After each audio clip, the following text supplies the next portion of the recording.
કોલસો શરૂઆતમાં railway engine ચલાવવા માટે વરાળ ઉત્પન્ન કરવા માટે વપરાતો હતો. કોલસો તાપીય વિદ્યુત મથકમાં વિદ્યુત ઉત્પન્ન કરવા માટે પણ વપરાય છે. કોલસામાં મુખ્યત્વે કાર્બન હોવાથી મૃત વનસ્પતિના કોલસામાં ધીમા રૂપાંતરણની પ્રક્રિયાને કાર્બનાઇઝેશન કહે છે. વનસ્પતિના અવશેષોમાંથી બન્યો હોવાને લીધે કોલસાને અશ્મિ બળતણ કહેવામાં આવે છે. જ્યારે કોલસાને હવામાં ગરમ કરવામાં આવે ત્યારે કોલસો સળગે છે અને મુખ્યત્વે કાર્બન ડાયોક્સાઇડ ઉત્પન્ન કરે છે. કોક, કોલ-ટાર અને કોલ-ગેસ મેળવવા માટે ઉદ્યોગોમાં કોલસાની ઉપર પ્રક્રિયાઓ કરવામાં આવે છે.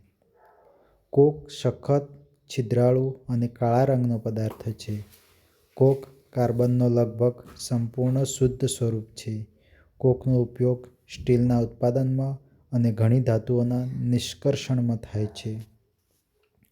કોલ-ટાર કાળું, ઘટ્ટ તથા અણગમતી વાસવાળું પ્રવાહી છે.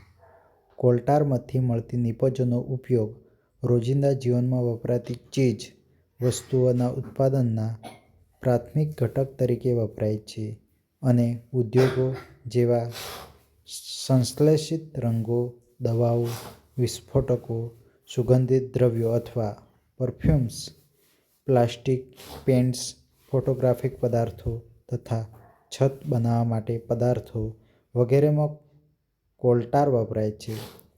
ફૂદા અને જીવાતોને દૂર રાખવા માટે વપરાતી ડામરની ગોળી કોલ-ટારમાંથી બનાવવામાં આવે છે. આજકાલ કોલ-ટારને બદલે પેટ્રોલિયમની એક પેદાશ બિટુમીનનો ઉપયોગ રોડ બનાવવા માટે થાય છે.